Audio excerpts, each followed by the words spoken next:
Kamari, just coming off the bench and trying to provide a spark for this team, when did you first kind of just, whether it was here or high school or before, just kind of realize that that could be a type of role that, could get you far in this game?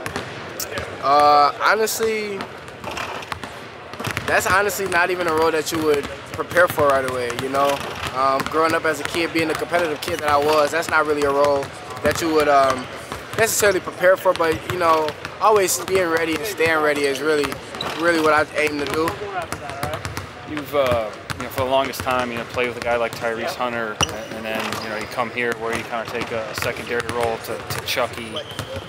You did have the 1 year at Green Bay where, you just kind of started to be the guy. Why did you maybe pass on that and, want to maybe give up some of your own stuff for the greater good, I guess you could say? That's at the end of the day, I'm not much of a selfish guy. So yeah, I was working my way into being the guy my freshman year, but we weren't winning. And coming from where I came from in high school, we won a lot, and I still had a good role. So I wanted to go somewhere where I could have a good role and still win a lot of games.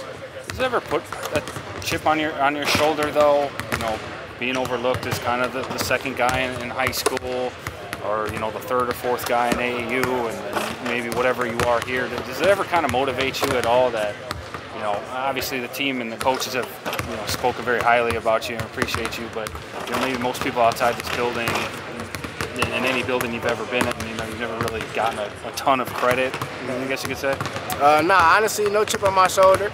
Everybody's entitled to their own opinion, so I can't do nothing to change what other people might think about the game of basketball. Those who really know basketball or see me day in and day out, they know what I'm capable of, and that's all that matters. Is I know what I'm doing, and my teammates and the guys who see me every day, they know what I'm capable of. So at the end of the day, no chip on the shoulder. I'm not worried about the outside noises. Now, you may come off the bench, but given that you're the only true point guard that's kind of in the rotation right now, do you kind of just envision and feel like a starter anyway, even though your name might not be called in pregame? For sure, yeah. A lot of people might say that sixth starter, if that's the case. But yeah, I don't mind it. I just embrace the role, and I make sure that I be good in the role that I was given, because there's still a lot of minutes to be played. So as long as I'm in the game and making a positive impact, I'm willing to do whatever. Obviously, there's a long way to go this season, but what's it meant to you just to kind of get the minutes you have this season when, looking back 2 years ago, you kind of rolled the dice and bet on yourself to come here? Honestly, it feels good getting these minutes now. Just seeing the progress that I've made from when I first got here to now, it's amazing. It's beautiful to look back at, and I really I'm happy that I made the transfer just because I knew that I was capable of playing at this level, at a high level. Martin, Wisconsin's gotten off to slow starts. You speak about your role, your leadership. When you come into the game, it seems like that's when the tempo of the offense pick up, the defense tighten up. You speak about how the team responds off your impact. Yeah, whenever I come in, I always just try to create that positive spark, whether it's finding, I try to find our key guys, feed our key guys really quick getting in, just to get them in a good rhythm, because then that's when we start to find that flow, that fast pace, So I just try to put a lot of positive energy into all the guys that I'm playing with. Arizona play a fast-paced offense, very high up-tempo. What do you feel you guys can do to slow down their high-paced offense?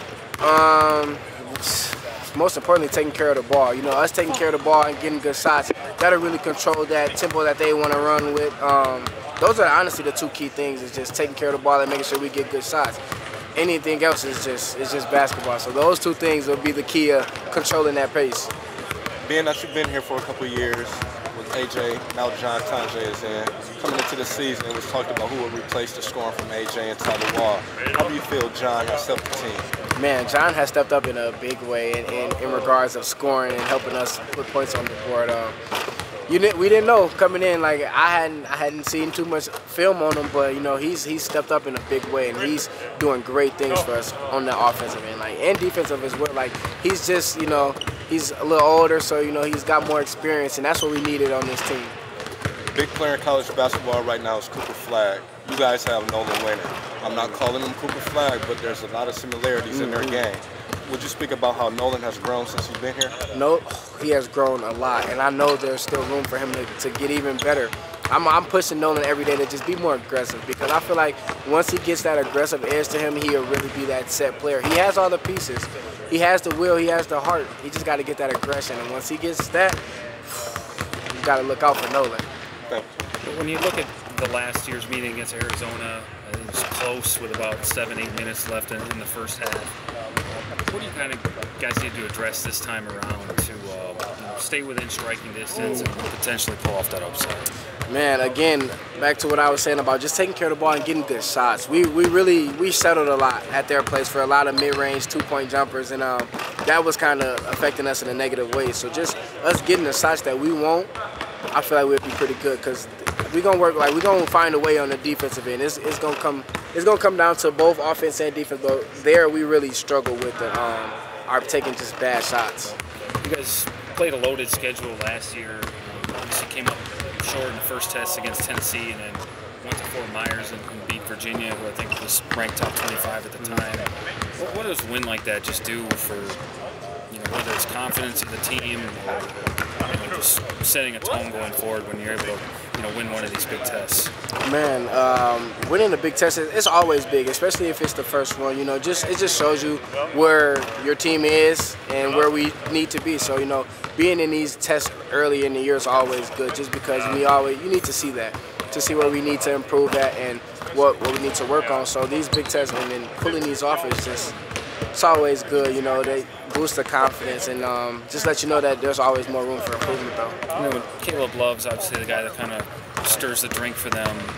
Do you like the number of bodies you guys think you can throw at him between yourself, Max, Blackwell, Tanji, to just kind of wear him down over 40 minutes while you guys stay fresh? Is that kind of maybe an underrated advantage you guys have in this matchup, just the number of stoppers you Oh, for sure. The number of guys we got that actually have a defensive mindset is scary, and throwing a lot of different bodies, a lot of different sizes, quick speeds, like throwing a lot of different things at him will definitely play into our advantage.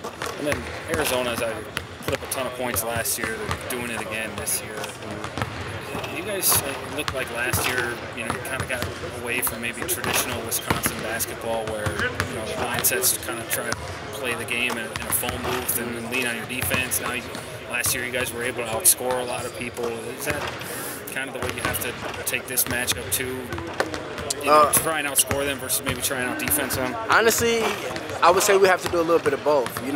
Defense can take us so far, but we got to score. You got to put the ball in the hoop. So it'll be a little bit of both for sure. Mostly the defensive end, but we got to be able to keep up with their scoring as well. And I know we have the team to do it. Knowing what you knew about Wisconsin coming in, did you ever think you'd kind of hear those words out of Greg Gard? I don't know if you heard him the other day, but just talking about 90 points is kind of the barometer of what you need to win on average. Man, I mean, it's true though. The way the game is going, you gotta be able to score the ball. Like, you have to be able to score. So I'm not surprised that he said that. We got to be able to put points up.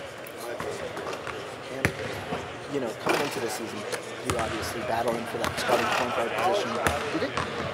How did you kind of approach maybe when Coach Gard told you were going to come out the bench for the season? The mindset didn't change, because at the end of the day, the goal is to still win games and make sure the team is performing at a high level. So mindset didn't change at all. I just had to keep working and keep proving myself.